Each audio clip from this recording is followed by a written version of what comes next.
네, 안녕하십니까. 네, 아주 좋은 여름입니다. 네? 진짜 날씨 좋잖아요. 우리는 사시사철이 이런 날씨만 계속됐으면 좋겠어요. 겨울이 없어버리고. 네. 자, 지금 거의 가을은 좀 있나? 봄은 없어진 듯 해요. 자, 이제 5월달부터 우리가 이제 요약정리 강의를 우리 요약집 나온 거 가지고 하겠습니다. 그래서 2시간에 걸쳐서 요약해서 우리 내용을 정리하고요. 그 다음에 나머지 시간은 또 기출문제 풀이하고 이렇게 하겠습니다. 자, 이번 주에 첫 시간에 나갈 진도는 1페이지가 아니고요. 92페이지입니다. 92페이지가 2편입니다. 그러니까 제가 맡고 있는 과목이 총 3편으로 구성되어 있는데 1편, 2편, 3편 다 별개입니다. 근데 아무래도 2편하고 3편 내용이 좀 많고 내용이 좀 어려운 편입니다. 그러니까 여러분들이 5월달 첫째 주 들어서면 아무래도 좀 정신이 조금 있을 거 아니에요. 5월 말이나 6월보다는. 그래서 정신이 좀 있었을 때 2편과 3편을 하는 게 좋겠다 해가지고 1편이 좀 쉬워요, 상대적으로. 자, 그럼 첫 시간에 거래 신고 제도로 보도록 하겠습니다. 부동산 거래 신고 제도는 부동산 등에 대해서 거래했을 때 관청에 신고하면 관청에서는 신고필증을 내주고요. 그 다음에 이것 갖고 등기 치고요. 등기 내는 것과는 별도로 검증을 해본다. 그리고 결과를 세무서로 알려준다. 세무서 이렇게. 요게 이제 실거래가 신고 제도예요. 그래서 이제 오른쪽에 가시면 그 93편이 딱 보시고 신고 대상 물건은 거기 보면 부동산에 대한 매매계약, 부동산 등 이렇게 되는데 이 부동산은 토지 건물이에요. 그리고 이건 뭐냐면 공급계약하고 그 다음에 지위예요. 거래 신고 대상이라는 건 이렇게 토건, 공지 이렇게 네 가지라고 아셔야 됩니다. 그래서 거기 보면 동그라미 1번이 토지 건물에 대한 매매계약. 요 거래가 매매잖아요. 매매계약. 그 다음에 2번은 보면 관계 법률에 따라 부동산에 대한 공급계약을 체결했을 때 이 공급계약을 체결한 법률이 한 8가지가 있어요. 그래서 이제 한번 들어봐 주시면 여러분 시험범위에 들어가는 것 중에 주택법이 있고요. 도시개발법이 있고요. 그 다음에 도시 및 주거 환경 정비법. 요 3개는 여러분 시험범위에 들어가는 거예요. 그거 말고 무슨 택지개발 촉진법. 그 다음에 공공주택 특별 법 이런 거 있고 건축물 분야에 관한 법률 이런 거 있고 산업 입지 및 개발에 관한 법률 이런 게 있고 막 그래요. 그래서 또는 빈집에 관한 특례법 이런 게 있고 한 8가지 법이에요. 그 8가지 법에 근거해서 공급계약을 체결했을 때 그때가 실거래가 신고 대상. 그 다음에 동그라미 3번이 뭐냐면 지위에 대한 매매계약이에요. 지위는 공급계약을 체결하면 지위를 갖게 돼요. 그 지위에 대해서 매매를 했다. 그러면 이걸 서식에서는 전매라고 표현합니다. 지위 매매. 분양받은 자격을 팔아먹는 거. 이렇게요. 그걸 전매라고 합니다. 지위 매매를. 그래서 동그라미 3번까지가 거래신고 대상이 된다. 그러니까 거래신고 대상에는 임목 들어갑니까? 임목? 임목. 없죠? 거래신고 대상에는 임목 없죠? 거래신고 대상을 뭐라고 얘기한다고요? 토건, 공지 이렇게 얘기한다고요. 그 다음에 가로 2번 신고기한은 여기 30일 이내에 신고하시는 거 이제 바뀌었죠? 계약일로부터 30일 이내. 가로 2번까지 봤습니다. 자, 거래신고사항 이렇게 되어 있습니다. 거래신고사항은 이쪽에서 우리가 암기를 해버립니다. 부동산 거래신고사항 그랬을 때 부인들이 절해오는 날에는 실제로 중이 좋아합니다 하면서 조계사 입구에 낙서가 돼 있다. 이렇게 요게 이제 부동산에 거기 보시면 이제 어떤 거냐면 부동산에 동그라미 3번과 4번입니다. 동그라미 3번에 보면 둘째 줄에 소재지, 지번, 지목, 면적. 동그라미 4번에 보면 부동산 등의 종류 이렇게 돼 있죠. 그렇죠? 요게 붙자입니다. 동그라미 3번과 4번에 있는 거. 부동산에 관련된 여러 가지 정보들 3번, 4번. 인자는 요거 동그라미 1번에 나와 있습니다. 당사자의 뭐죠? 인적사항. 인적사항입니다. 이건 주소, 성명, 주민등록번호, 전화번호, 국적 이런 거요. 자, 93페이지입니다. 지금 93페이지. 그 다음에 요거 날짜는 날일자죠. 날일자. 그게 이제 어떤 거냐면 동그라미 2번입니다. 계약 체결일, 중도금 날짜, 잔금 지급일, 일자 들어가는 거 3개. 여기까지. 그 다음에 동그라미 5번이 뭡니까? 실제 거래 가격, 실거래가입니다. 이렇게. 여기 5번까지가 필수적인 신고사항. 언제나 신고하는 거예요. 그 다음에 6번, 7번 나와 있는 거 있죠. 6번, 7번은 요겁니다. 조계사 있고 요거 중요하다고 그랬죠. 6번, 7번은 뭐냐. 6번, 7번 자금 조달 계획. 또요. 입주 계획. 들어가 살 거냐 세를 놓을 거냐 요거죠. 응? 근데 6번, 7번과 관련해서요. 제일 밑에 보시게 되면 참고라고 돼 있어요. 요 두 가지가 부동산 거래 신고사항이 되는 경우는 어떤 경우인가. 자, 요거죠. 요거. 실거래가가 제일 끝에 있는 거 3억 이상 투기 과열지구내 주택일 때 자금 조달 계획과 입주 계획이 신고사항이 된다. 제일 끄트머리 참고에 써져 있는 거잖아요. 근데 이제 4월 달에 이게 개정됐다고 그랬죠? 두 가지가 늘었다고 그랬습니다. 3억 이상 조정 대상 지역의 주택도 요거 내야 됩니다. 신고해야 되고요. 또 있죠. 자, 6억 이상 주택이다 그러면 비규제 지역 내에 들어가는 주택일지라도 요 신고사항으로서 조달 계획과 입주 계획이 들어갑니다. 그러니까 원래는 요거 재료액 하나밖에 없었다가 두 가지가 추가됐죠. 이렇게. 요 두 개를 써두셔야 됩니다. 다시 한번 큰 별표. 자금 조달 계획과 입주 계획이 신고사항이 되는 경우는 다시 한번 3억 이상 무슨 주택요? 과열주택. 제일 끝에 써진 것처럼. 또요. 3억 이상 조정주택. 또요. 6억 이상 주택. 요 지역을 따지지 않고 6억 이상이면 다 신고사항에 여기 들어갑니다. 여기가 핵심적인 내용이에요. 자, 그 다음에 위로 가시면 동그라미 8번과 9번이 나옵니다. 8번, 9번이 요거네요. 8번, 9번. 조건 기한 있을 때 조건 기한. 여기 8번. 그쵸?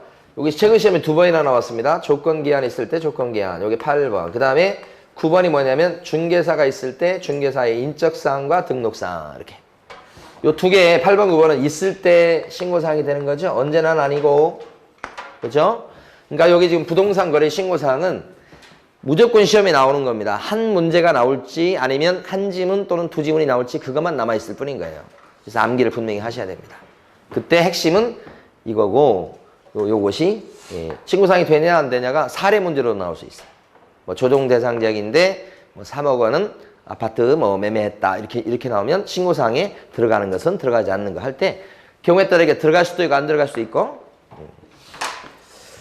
그 다음에 또 하나 여기서는 이제 주의할 게 요거. 중개사의 인적사항과 등록사항은 언제나 신고사항이 되는 거 아니죠?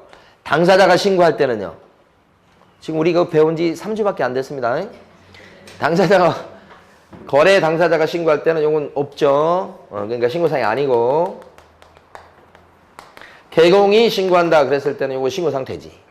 신고사항이 되고 이렇게 왔다 갔다 하니까 시험 문제 나왔을 때 뭐 개공이 신고한다. 근데 조정 대상 지역에 가격이 2억짜리 빌라를 갖다가 매매하게끔 알선했다. 뭐 이렇게 나와요.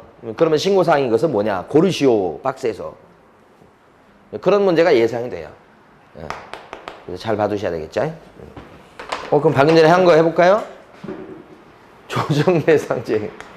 조정 대상 지역인데, 지금 중개사가 있습니다. 중개사가 알선했어요.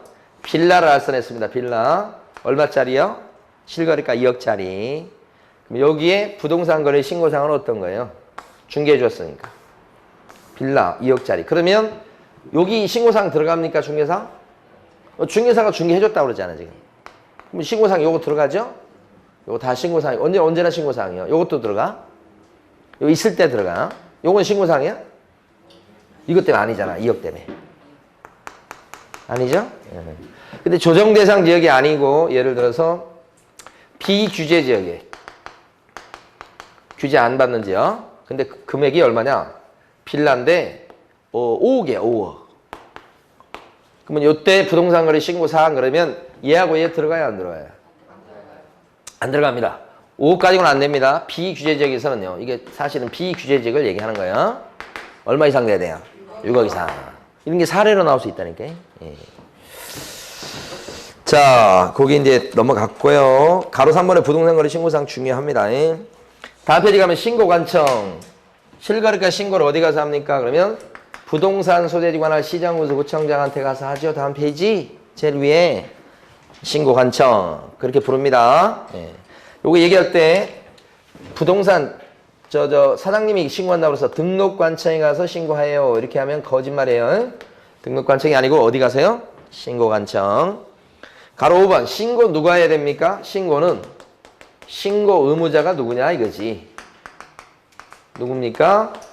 거래 당사자가 직거래했을 때는 당사자가 신고 의무가 있고 당사자가 그게 아니고 또는 뭐요? 개업 공인중개사가 만약에 했다고 한다면 소개했다고 한다면 개공이 신고 의무가 있다 그런 얘기입니다. 그래서 지금 가로 5번 신고 의무자가 누군지를 보고 있잖아요. 다시 한번 7, 8을 보면서 여러분들이 정리를 할 수 있어야 됩니다. 당사자가 신고 의무가 있다. 그죠? 그때는 원칙은 어떻게 신고하시라? 공동으로 신고하시오. 공동으로 서명 또는 날인해서 제출하는 거. 다만 예외적으로 단독 신고하는 경우가 두 가지 있죠. 두 가지가 뭐게요? 일방이 거부했을 때 하고요. 또 하나는 한쪽 일방이 국가 등인 경우죠. 두 가지죠. 지금 가로 5번에 동그라미 1번에 기억번이란 말이에요. 당사장 일방이 거부했을 때도 당사장 일방이 국가 등인 경우 국가 등인 경우가 먼저 나왔네요. 동그라미 니은번에 뭐라고 나와요? 일방이 신고를 거부했을 때. 근데 이때 거부했을 때는 추가 서류가 하나 필요한데 우리 교재는 안 나왔는데 적어 놓으시죠. 추가 서류가 뭐예요? 매매계약서 사본. 계약서 사본 요거 적어 놓으셔야 돼. 어느 때 이게 추가된다고요? 한쪽이 거부했을 때. 자, 근데 요런 건 어떻게 됩니까? 개업 공인중개사가 계약서를 써주었을 때는 실거래가 신고를 갖다가 당사자가 신고하는 게 아니고 신고무가 없고 지금 밑에 있는 동그라미 2번이에요. 누구만 신고무가 있다? 개업 공인중개사가 매매계약서를 써주었을 때는 개공만 있다. 개공만 신고무가 있다. 그러니까 개공만 서명 또는 날인하면 된다. 당사자는 서명 또는 날인하지 않습니다. 신고서에다가. 예. 됐습니다. 자, 그 다음에 우리 교재에서는 이제 어떤 걸 써놨냐면 부동산 거래계약 신고서 있잖아요. 요 부동산 거래계약 신고서 양식에 대해서 이제 잘 물어보거든요. 그걸 우리 교재에서 쓰고 있습니다. 부동산 거래 신고할 때 써먹는 서식, 거래계약서, 그죠? 거래계약 신고서 이렇게. 요거 우리 교재에 요약해서 써놓은 거 몇 군데를 좀 체크합니다. 먼저 95페이지요. 지금 요거 신고서에 나온 건데 둘째 줄입니다. 둘째 줄 보십니다. 위에서 밑으로 둘째 줄. 외국인이 부동산 등을 매수하는 경우 매수 용도란에 주택 용지인지 상업 용지인지 레저 용지인지 그 밖의 용도 중 하나에 체크 표시를 합니다. 이렇게 돼 있죠. 자, 둘째 줄에 외국인 나온 거 별표하시고 외국 사람일 때는 외국 사람이 매수인일 때는 뭐까지 표시하시라? 신고서에다가 매수 용도 표시하라고요. 그 다음에 또 하나 더 옆에 적어주세요. 국적은 반드시 기재해야 됩니다. 외국 사람이 매도인 매수인이면 외국 사람일 때는 국적을 필수적으로 기재해야 된다. 국적을 반드시 기재해라. 그것까지 하나 더 적어놓으시고요.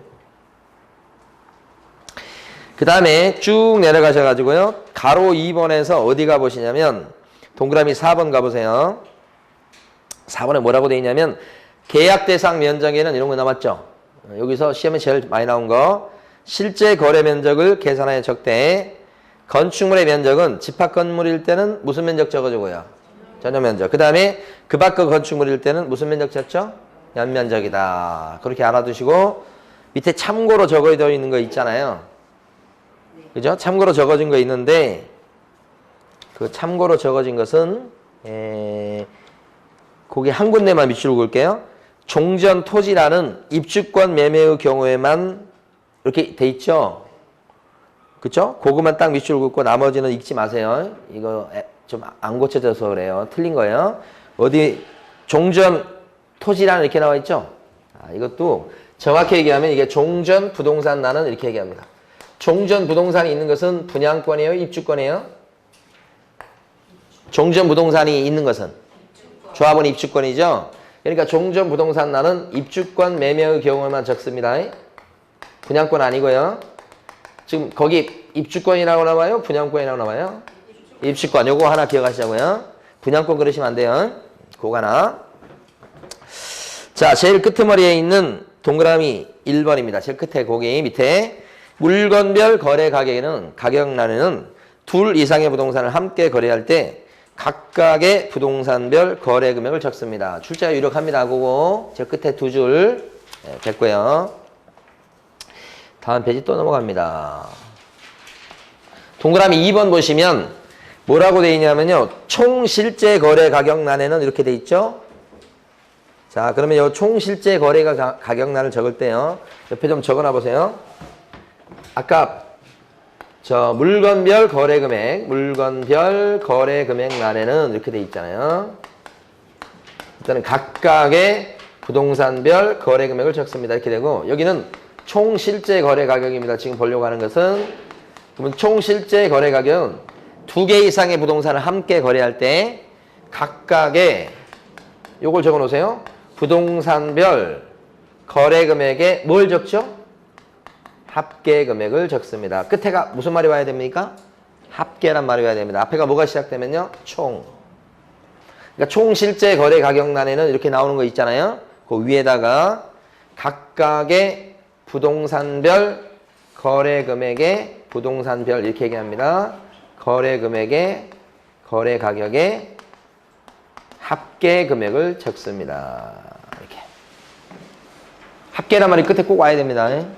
자, 요거 별표 총. 네. 자, 그 다음에 동그라미 3번 보시겠습니다. 3번에 뭐라고 되어 있냐면요.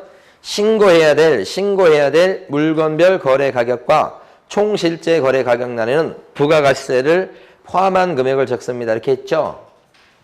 자, 요것을 동그라미 3번을 조금 고치셔야 돼요. 여기 보면 토지 건물 이렇게 돼 있잖아요. 요거 삼각형으로 기억하시라고 그랬어요. 그러니까 물건별 거래 금액이든 총 실제 거래 금액이든 공급 계약이나 전매의 경우는 요 부가세 포함입니까? 제외입니까? 뚱뚱한데 지금 보니까 많이 먹어서 그런 거예요. 뚱뚱한 것은 위에 토지 건물은 뭐요? 부가세 제외죠. 그럼 여기서 부가세 포함한다고 지금 써져 있는 거 아닙니까? 지금 여기. 그럼 부가세 포함되는 경우는 공급계약이나 전매라고 앞에 써져 있어야 돼요. 빠져있죠, 그게. 다시 한번 쓰세요, 앞에가. 지금 동그라미 3번 별표하시고, 자, 거기다가, 앞에다가, 동그라미 3번 앞쪽에다가 공급계약 전매의 경우란 말을 앞에 집어넣어 주셔야 돼.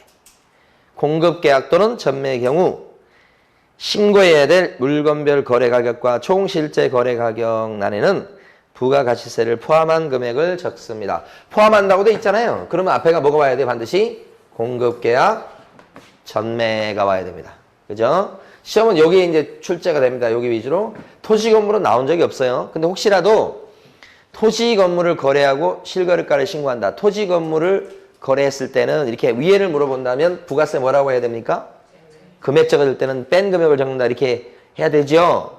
그렇죠? 그 두 개를 구별하셔야 된다고. 지금까지 시험은 요것밖에 안 나왔었어요. 밑에 것밖에.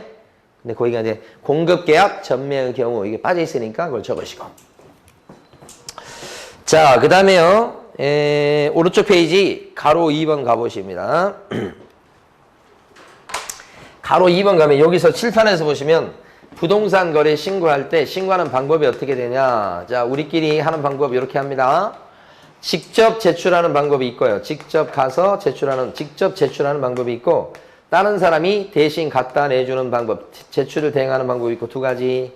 편할 대로 하시는데, 자, 핵심적인 부분 가기 전에 여러분 대충 이해하시면 돼요. 직접 제출한다 그랬을 때, 방문하는 것도 오케이.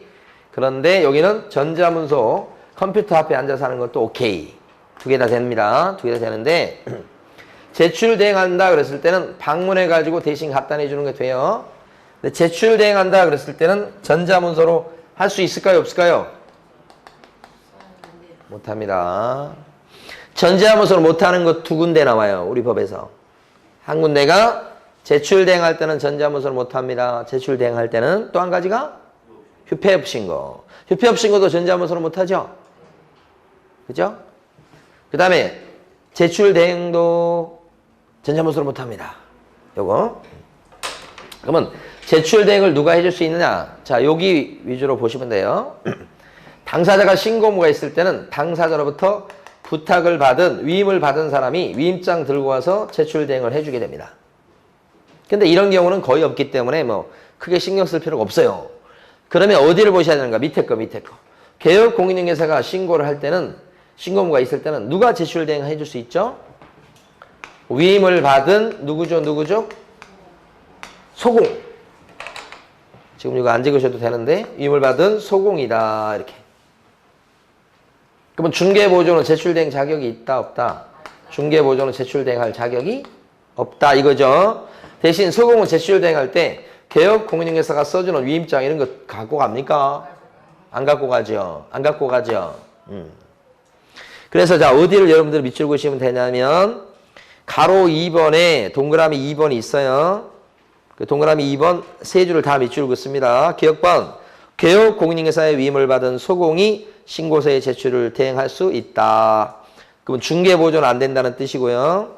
니은번, 소속 공인중개사는 제출을 대행할 때 뭐만 딱 갖고 가면 된다? 신분증만 지참하고 가면 된다. 이게 동그라미 니은번. 디귿번, 요때 개업 공인중개사가 써주는 위임장 이런 것은 필요가 있어요? 없어요? 없습니다. 그 다음에 밑에 참고로 되어 있는 게요. 이게 작년 시험 문제에서 정답 지문으로 나왔던 겁니다. 그 밑에 참고 있죠? 부동산 거래계약 신고서 제출의 의제 이렇게 되어 있는 거 그거예요. 부동산 거래계약 시스템을 통해서 이게 뭐냐면 전자계약이에요. 다시 한번 부동산 거래계약 시스템을 통해서 거래계약이 체결된 때는 신고서를 제출한 것으로 뭐요? 본다 이렇게 되죠. 그러면 따로 실거래가 신고할 필요 없어요. 이게 전자계약의 장점이라고 그랬죠? 여기 중요하고요. 그 다음에 가로 3번에서 4월 달에 이게 법이 바뀌었기 때문에 하나 수정할 때가 있어요. 자, 동그라미 3번에 보시면 하나, 둘, 셋, 네 줄이 있죠? 네 줄 다 밑줄 그시는데 숫자 하나 바꿔 놓으셔야 돼요. 거기 보면 50일이 나왔죠? 50일을 25일로 바꾸셔야 돼, 절반으로.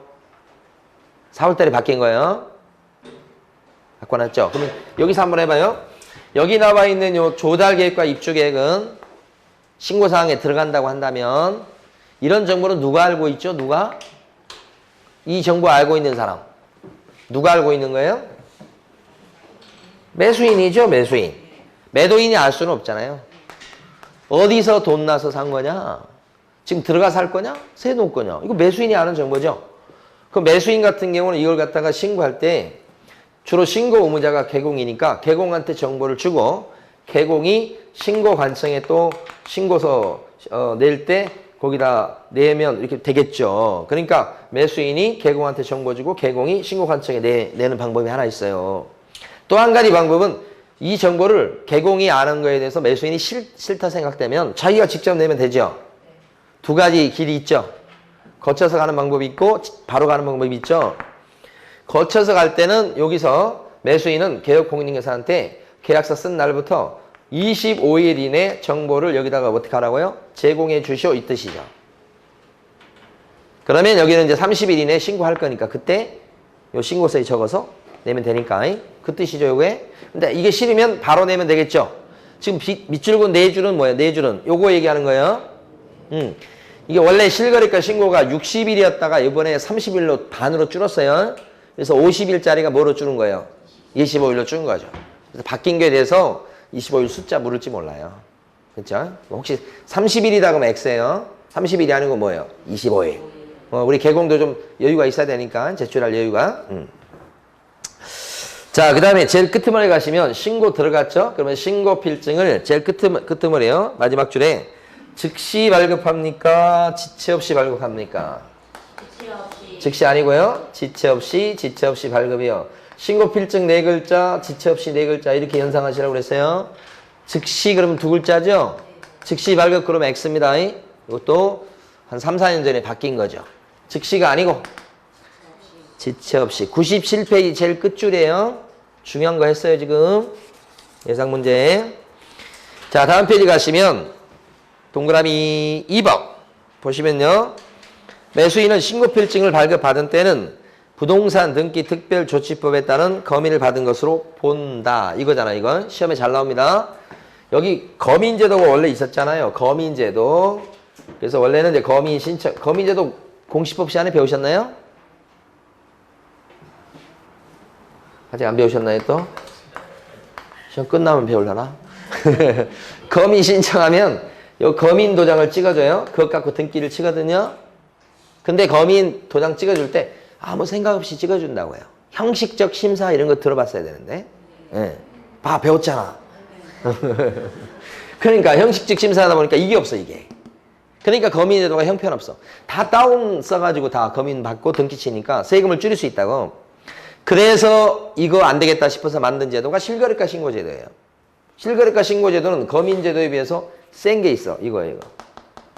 이 검증이 제대로 안 돼버리면 검인제도하고 똑같은 전철을 밟는 거예요. 근데 이걸 제대로 하고 있어요, 지금.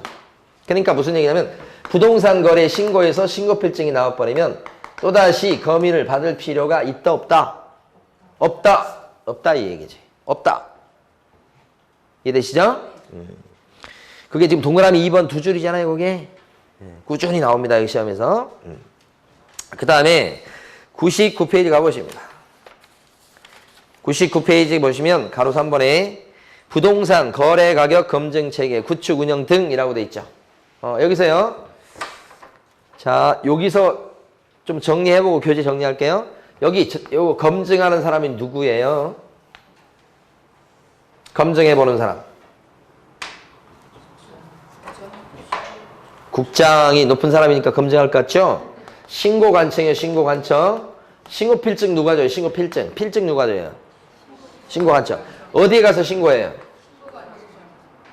그럼 여기서 줘. 그리고 검증도 신고관청이 하는 거예요. 안 되겠습니다. 가로 3번에 동그라미 2번 있죠? 큰 별표 하셔야 되겠어요.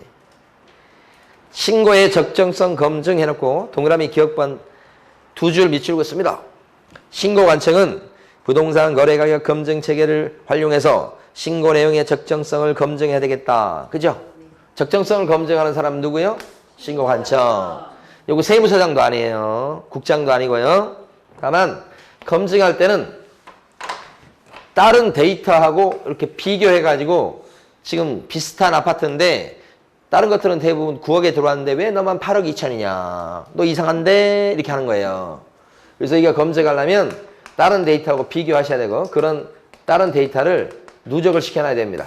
그게 검증 체계. 이런 검증 체계를 만들고 운영하는 사람은 누굴까요? 검증하는 시스템을 만들고 운영하는 사람 누구? 누가 검증 체계를 구축 운영합니까? 국장이죠, 국장. 그래서 거기 가로 3번에요. 동그라미 1번이네요. 적정성을 검증하는 사람은 신고관청이지만 검증 시스템을 만드는 사람은 국장이다, 국장. 그래서 검증 결과를 여기 신고관청은 누구한테 알려줘요? 세무서에 통보한다. 동그라미 2번에 니은번이네요. 동그라미 2번에 니은번 밑에 신고관청은 검증 결과를 부동산 소재지 관할 세무관서의장에게 통보해야 된다. 이렇게 돼 있죠. 요렇게 알려주게 돼 있죠. 등기소장한테 통보해요? 세무서장한테 통보해요? 세무서장. 등기소장 그러면 안 됩니다. 세무서장.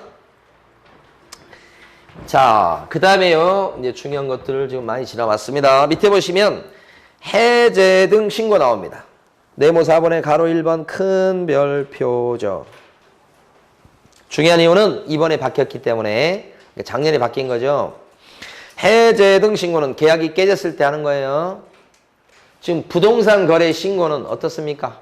하기 싫어도 해야 됩니다. 그래서 필증이 있어야 등기 나기 때문에 거래 신고는 의무사항입니다. 주로 누구의 의무예요? 소개한, 개공의 의무죠. 그렇죠? 깨졌을 때는 해제 등 신고해야 됩니까? 계약이 무효가 되거나 취소가 되거나 해제됐을 때 해제 등 신고해야 되냐고. 그렇죠? 여기서 자 조심하셔야 됩니다. 거래, 자 해제 등 신고다 그러면 거래 당사자는 계약이 무효, 취소, 해제가 되었을 때 해제 등 신고를 하여야 한답니다. 그리고 당사자이기 때문에 공동으로 신고하는 게 원칙입니다. 다만 일방이 거부하면 단독 신고할 수는 있습니다. 물론. 그래서 의무사항입니다. 지금 동그라미 가로 1번에 동그라미 1번 거기 첫째 줄하고 둘째 줄까지입니다. 며칠 내에 해제 등 신고해야 됩니까? 해제 등이 확정된 날부터 이것도 30일입니다. 거래 신고도 30일이죠. 해제 등 신고도 30일이죠. 당사자는 의무사항입니다. 할 수 있다가 아닙니다. 요게 바뀐 거란 말입니다. 그런데 여기서 옆에다 요거 하나 적어 놓으세요. 개업 공인중개사가 만약에 거래 신고했다가 계약이 해제되었다. 개공 같은 경우는요. 자기가 거래 신고했음에도 불구하고 그래서 당사자가 있음에도 불구하고 개업 공인중개사는 해제 등 신고를 해줄 수 있다. 여기는 하여야 한다. 두 사람을 비교하시라고. 요 말이 우리 지금 교재에 없어요. 다시 한번. 당사자는 뭐예요? 해제 등 신고를 해야 된다. 개공은요. 해제 등 신고를 해줄 수 있다. 두 개 구별하시고 시험은 제가 볼 때는 이게 나올 것 같아요. 이게. 어떻게 나올 것 같아요? 이거? 30일 내에 해제 등 신고를 할 수 있다. 이렇게. 그럼 틀립니다. 이걸 해제 등 신고를 당사자가 안 하죠. 그러면 거래 신고 안 했듯이 500만 원 이하의 과태료예요. 해제 등 신고 안 하면. 이게 왜 생겼느냐? 금지행위와 관련돼 있어요. 부동산 아파트 단지의 부동산 아파트 그 가격으로 올리기 위해서 그 단지에 있는 입주민들이 가짜로 계약을 합니다. 매매 계약을 10억짜리인데요. 보통 시세가 11억에 계약을 해요. 근데 그 사람들은 진짜 계약을 할 마음이 없죠. 그래서 11억에 계약을 체결하고 그 매매 계약서를 기초로 해서 실거래가 신고를 11억에 해요. 그래서 실거래가 사이트에 11억으로 올려놔. 그리고 자기들끼리는 계약을 깨는 거야. 근데 옛날 보면은 계약을 깼을 때 해제 등 신고를 할 의무가 없기 때문에 신고 안 하고 그냥 그대로 살려놓고 사이트에는 자기들은 계약을 해지하게 되죠. 그럼 다음부터 이제 그 아파트를 보러 온 사람은 부동산 사무실에 와가지고 이거 아파트 얼마 갑니까? 이렇게 얘기하면 부동산 사장님이 어떻게 해요? 11억입니다. 이렇게 얘기하면서 10억에서 11억으로 뛴 거예요. 왜 이렇게 비싸요? 그렇게 얘기하면 보세요. 최근에 11억에 거래된 게 있잖아요. 이거 보여주면서 부동산 가격을 올리는 걸 한다고 그랬죠. 이게 시세를 갖다가 부당하게 영향을 미쳐가지고 시세 조정하는 거라고 그랬죠. 이게 금쟁이라고 그랬죠. 그걸 많이 하는 그런 형태가 많이 벌어지니까 의무로 바꾼 거예요. 그래서 이걸 만약에 해저드 신고 안 했죠. 그럼 500만 원 이하의 과태료 이렇게 해죠. 됐습니다. 자, 뒤에로 넘어가셔서 정정이 나오고 그 다음에 뭐 변경이 나옵니다. 그런데 정정과 변경은 살짝만 보고 갈게요, 여러분. 지금 우리가 사실은 4개가 있는 거예요, 여러분. 거래했을 때 거래 신고하는 제도가 있고요. 그 다음에 정정 신청하는 제도가 있고요. 그 다음에 변경 신고하는 제도가 있고요. 그 다음에 해제 등 신고하는 제도가 있고요. 그렇습니다. 해제 등 요거는 신고라고 이렇게 밑에다 써야 되겠네요. 이렇게 4가지 제도가 있는 겁니다. 근데 가장 중요한 제도는 사실은 요 거래 신고 제도를 주로 배우잖아요. 근데 거래 신고는요. 하기 싫어도 해야 되지요. 그렇죠? 네, 그러니까 이것은 의무라고 할게요. 의무. 이거 어기면 어떻게 된다고요? 신고 안 하면 500과 이렇게 되죠. 근데 정정 신청은 뭐냐? 아니 신고할 때 거기 전화번호를 적었는데 전화번호가 뭐 6자로 적을 건데 그냥 잘못해서 8자로 적혔어. 그거 고치는 거잖아요. 사소한 거. 아무것도 아니죠. 안 고쳤다고 해서 뭐 달라질 거 있나요? 별로 없어. 그렇죠? 그러니까 그런 것들은 정정이라고 해요. 정정. 근데 변경은 뭐냐? 이거 변경은 지금 자기가 사기로 한 것은 예를 들어서 원래 지분을 한 2분의 1 살려고 그러다가 나중에 마음이 바뀐 거예요. 2분의 1 아니고 3분의 1만 사겠다는 거예요. 바꿀 수 있죠. 그러니까 첫 번째 원래 계약할 때는 2분의 1 지분을 매입하는 거예요. 그랬다 나중에 마음이 바뀌어서 3분의 1 지분을 매입하기로 한 거예요. 그러면 어떻게 된 거예요? 이거예요? 계약 내용이 바뀐 거죠? 잘못 적은 게 아니고. 그럼 그건 뭐예요? 변경이지. 사후적으로 내용이 바뀌어서 바꾸는 거예요. 이게 변경. 이건 처음부터 어떻게 해요? 바뀐 거 아니고 오기 잘못 적어놓은 거지. 근데 정정이나 변경 신고는 전부 다 의무가 아니에요. 할 수도 있고 안 했다고 해도 뭐라고 하진 않아요. 해제 등 신고는 어때요? 깨졌을 때 하는 거죠. 이건 체결되었을 때, 이건 깨졌을 때 하는 거죠. 이건 뭐예요? 의무예요? 의무도 있고 의무가 아닌 경우도 있다. 누구의 의무예요? 당사자의 의무야. 방금 전에 했듯이. 당사자는 해제 등 신고해야 된다. 개공은요? 의무는 아니지만 해줄 수 있다. 이렇게 된 거지. 그래서 요거 별거 아니에요? 자, 그 다음에 이제 101페이지 가보실게요. 101페이지에서 과태료 나왔죠? 자, 요 과태료 요거 할 때요. 자, 요렇게 정리를 하면 좋겠습니다. 요게. 우리 교재 보니까 저 뒤에도 또 나오던데, 요게. 일단은 부동산 거래 신고를 갖다가 30일 내에 해야 될 걸 안 했다. 그러면 이때는 500만 원 이하의 과태료입니다. 아까 요거 500과 신고 안 하면 부동산 거래 신고를 안 했을 때가 500과고요. 두 번째, 부동산 거래 신고는 했어요. 그런데 관청에서 너가 신고한 그 금액을 내가 도저히 못 믿겠다. 진짜 그 금액을 주고받은 입출금 전표라든지 통장 사본을 좀 내봐라. 진짜 대금을 그만큼 줬는지 대금 지급 증명 자료를 제출해봐라. 이렇게 요구할 수 있어. 그 대금 자료에 제출 요구받고 제출을 안 하면 그랬을 때는 3천만 원 이하의 과태료입니다. 대금 자료 좀 내보시지. 그랬더니 안 냈어. 그러면 3천과 이거죠. 자, 세 번째 하나 더요. 허위 신고한 겁니다. 실거래가 신고를 하긴 했어요. 근데 어떻게 했다고요? 가짜로 신고한 거예요. 주로 낮춰서. 그죠? 이렇게 되면 이때는 취득가액의 5% 이하의 과태료입니다. 전부 다 과태료죠. 과태료. 근데 취득가액의 5% 이하다 그러면 취득가가 예를 들어서 10억이면요. 5천만 원까지예요. 이게. 되겠어요? 이거보다는 여기 더 세다고 보셔야 돼.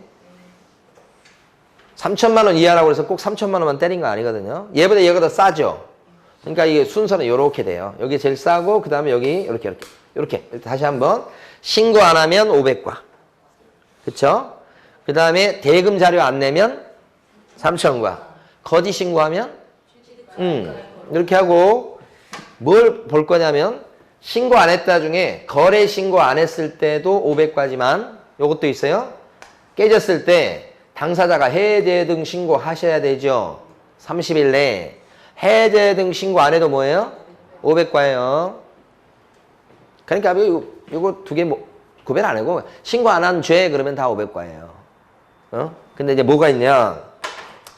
대금 자료 안 내면 3천과가 되지만 대금 지급 증명 자료 외 자료에 제출 요구받고 이걸 제출 안 하잖아요. 외 자료를 갖다 제출 요구받고 그랬을 때는 500과입니다. 그러니까 이거 하나 더 추가적으로 알아두시면 돼. 이 정도. 자, 뭐 정리해 볼게요. 가로 3번에 네모 5번에 가로 1번 3천만 원 이하의 과태료 이렇게 돼 있죠. 3천만 원 이하 과태료라고 돼 있잖아요. 가로 1번에 동그라미 1번 거래대금 지급을 증명할 수 있는 자료의 제출 명령을 받고 제출하지 아니하거나 거짓으로 제출한 자 이렇게 돼 있습니다. 그 대금에다 동그라미 딱 치시면 돼요. 대금 자료 안 냈다 이렇게. 그러면 3천과. 그 다음에 가로 2번에 동그라미 1번 법정 기한 내에 신고를 하지 아니한 자 이렇게 돼 있죠. 이거 500과입니다. 하나 더 있어요. 가로 2번에 동그라미 4번 대금 지급을 증명할 수 있는 자료 외 자료의 제출을 갖다가 제출하지 아니하거나 거짓으로 제출한 자. 여기서는 자료 외 할 때 외에다 동그라미 치셔야 돼. 외 자료를 갖다 제출 요구받고 제출 안 했을 때는 500과. 그렇죠? 대금 자료 안 냈을 때는 3,000과 이렇게. 예. 하나 더 있죠. 마지막에 가로 3번 뭐가 나옵니까? 취득가액의 100분의 5 이하의 과태료 있죠. 우리끼리 할 때는 5% 과태료 이렇게 하자고요. 5% 과태료, 5% 과태료 이렇게 5% 과태료 이렇게 하는 건데 거기 가로 3번의 첫 줄 뭐만 있어요? 거짓 신고한 자 이렇게 돼. 거짓 신고요. 거짓 신고 그거 딱 하나밖에 없어요. 이렇게 보시면 돼. 자, 그래서 이제 여기까지 해서 부동산 거래 신고 제도에 대해서 우리가 요약해서 공부를 해봤습니다. 이번에는 102페이지 가보시면 외국인 특례가 나옵니다. 요 거래 신고 제도가 지금 쭉 봤습니다만 시험 문제 출제 비중이 2문제 정도 되고요. 양이 2편에서는 제일 많은 게 거래 신고 제도입니다. 2편에 제일 많은 게. 그 다음에 이제 외국인 특례를 좀 보도록 합니다. 외국인 특례 얘는 내용이 많지는 않은데 꼬박꼬박 한 문제씩 출제가 되니까 그 앞부분까지 보고 쉬도록 할 것입니다. 외국인 특례요. 큰 틀 좀 보고요. 자, 이건 외국 사람을 차별하는 법이다. 이렇게. 자, 외국 사람을 차별하면 됩니까? 안 됩니까? 됩니다. 법이 있잖아요. 외국 사람을 차별하는 법이라니까 이게.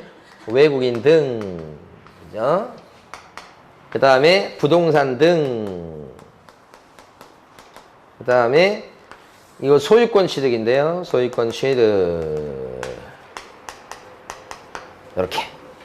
요 세 가지 경우, 세 가지 요건을 몽땅 갖췄을 때는 어떻게 규제하냐면 허가 내시오 이런 게 조금 있고 신고하시오 이거 되게 많고요. 이렇게 됩니다. 이게 외국인 특례, 외국인을 차별하는 법. 그러니까 할만하니까 차별하는 겁니다. 자, 여기서 이제 앞쪽 부분을 봐요. 외국인 등 여기 누구냐, 그죠? 대한민국 국적 안 갖고 있는 사람. 그죠? 그 사람을 외국인이라고 얘기합니다. 우리가 쉽게 얘기하면 외국인이에요. 대한민국 국적을 보유하고 있지 않은 개인 이렇게 되고요. 그 다음에 외국 법인이 있어요. 외국 법인 또는 단체 이렇게 줄여서 얘기합니다. 요 등자에 요거 들어가요. 그럼 외국 법인이나 단체는 한국 법이 아니고 외국 법에 따라서 만들어진 설립된 법인이나 단체 이렇게 얘기합니다. 법인과 단체는 차이가 뭐예요? 법인은 설립 등기가 끝마쳐진 것이고 단체는 모여서 있는 단체이긴 한데 뭐예요? 설립 등기가 아직 안 된 거고 그 차이입니다. 네, 그래서 요걸 혹시 여러분 민법 시간에 비법인 사단 이런 거 들어보셨어요? 사단이 단체고요. 비법인은 법인이 아닌 단체 이런 뜻이에요. 그게 요거예요. 그러니까 요게 같은 말이 아닙니다. 정확히 얘기하면 시험에 나왔었다니까. 비법인 사단은 외국인 등에 포함이 되느냐 이런 식으로 이렇게 비법인 사단. 그래서 요 외국법에 따라 설립된 법인이나 또는 단체도 들어간다. 그 다음에 요거 세 번째 위주로 출제를 많이 했죠. 한국 법인인데 예외적으로 외국인 특례 적용을 받게 되는 경우가 있다. 예외적으로. 원래 이제 가만히 보면 한국 사람은 외국인 특례 적용을 받지 않아요. 한국 회사도 외국인 특례 적용이 없어요. 이렇게 됩니다. 이게 원칙인데 예외적으로 내국 법인인데 외국인 등에 포함되는 경우가 있어요. 자, 어떤 경우인가? 어떤 경우죠? 첫 번째, 두 번째, 세 번째, 네 번째. 구성원의 절반 이상이 외국 사람이거나 그 회사에, 한국 회사에, 그 다음에 임원진의 절반 이상이 외국 사람이거나 아니면 출자된 자본금의 절반 이상을 외국 사람이나 외국 회사가 출자했거나 마지막 하나 더 있는데요. 주주 의결권의 절반 이상을 외국 사람이 갖고 있거나 넷 중에 하나. 그러면 한국 법인일지라도 예외적으로 외국인 특례 적용을 받는다. 넷 중에 하나만 해당되면. 그죠? 요게 우리 교재에 어디에 나와 있냐면요. 거기는 없고요. 92페이지 가보세요. 92페이지 앞쪽에 있습니다.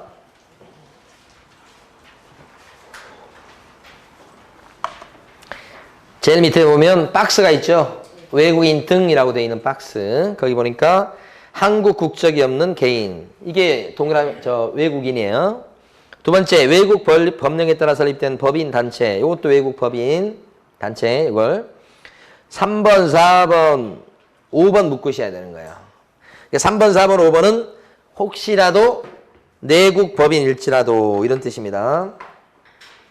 자, 구성원의 절반 이상이 외국 법인 또는 절반 이상이 외국인인 법인이나 단체예요. 절반 이상이 외국 사람. 동그라미 4번은 임원의 절반 이상이 외국 사람.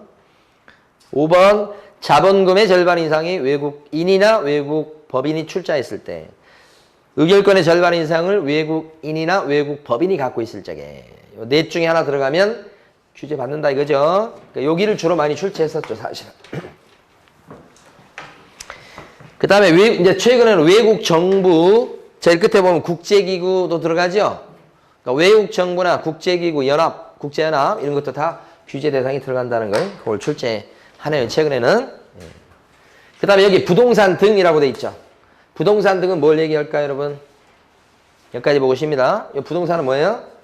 토, 건, 공시. 우리가 지금 2편부터 진도를 나가고 있죠, 2편. 2편 그러면 여기는 5문제 정도가 출제되는데 법 이름이 정식 이름이 이렇게 돼요. 부동산 거래 신고 등에 관한 법률 이렇게 되고요. 이 한 개의 법이에요. 여기서 5문제가 출제돼요. 근데 그 중에 내용 자체가 3가지가 있죠. 실거래가 신고 제도가 있고 우리 첫 시간에 배웠던 거. 그 다음에 외국인 특례가 있고 자, 두 번째 시간에 할 거 토지거래 허가 제도가 있고 이렇게 돼요. 그래서 시험 문제가 요것은 2문제 정도. 요것은 외국인 특례는 지금 보고 있습니다만 한 문제에 토지거래 허가 제도는 2문제 정도 비중이 있다. 이렇게 보시면 돼요. 그래서 5문제인데 공부하는 양으로 보면 거래 신고 제도가 공부량이 제일 많고요. 외국인 특례는 공부량이 별로 안 돼요. 토지거래 허가 제도는 얘보다는 조금 적다고 보셔야 됩니다. 이렇게. 자, 이런 비중이에요. 근데 그 중에서 우리가 지금 같은 법에 있기 때문에 부동산 등 이렇게 얘기하면 언제나 뭐예요? 토건 공지. 아까 여기도 토건 공지였죠? 부동산 등이. 그래서 거기 지금 페이지도 그 위에 가로 2번에 보면 부동산 등이라고 돼 있잖아요. 부동산 등 이렇게. 부동산 또는 부동산을 취득할 수 있는 권리다. 이렇게 돼 있잖아요. 그렇죠? 그게 이제 토건 공지 이걸 얘기하는 거예요. 자, 하나만 더. 어느 때 이게 규제를 받느냐? 외국인들이 소유권을 취득할 때 여기가 더 중요합니다. 사실 지금에서는 제일 중요한 게 이거예요. 소유권 취득 규제하는 게 소유권 취득일 때 규제한다. 그러니까 외국 사람이 지상권을 취득합니다. 관심 없어요, 이런 거. 저당권을 취득해요. 관심 없다고요. 규제 안 한다고요. 임차권을 취득합니다. 하든지 말든지 해요, 외국 사람이. 이렇게. 우리나라에서 관심이 없어. 우리는 뭐만 관심 있어요? 소유권 취득, 이것만. 그것도 취득일 때나 관심이 있습니다. 외국 사람이 아파트를 막 팔아요. 그죠? 매각합니다. 양도하고, 이전하고, 다 같은 말이에요. 관심 없을 때는 어느 때 관심이 있어요? 취득. 이 2가지 단어가 중요합니다. 소유권, 취득일 때 적용된다. 그죠? 그래서 여기, 102페이지 오셔서, 거기 챕터 2 해가지고 제일 위에 제목이 있잖아요. 그렇죠? 제목 옆에다가 요 3가지를 좀 써두시기 바랍니다. 외국인 등, 부동산 등, 소유권 취득, 특히 소유권 취득. 요걸 좀 적어 놓으셔야지 큰 맥이 잡혀요. 외국인 등 플러스 부동산 등 플러스 뭐예요? 소유권 취득. 지금 단계에서 제일 끝에 게 제일 중요합니다. 자, 쉬었다가 외국인 특례 나머지 거 하고 토지거래 허가제도 두 번째 시간에 마무리해서 요약 정리하겠습니다. 칠판 지우시면 안 됩니다. 예.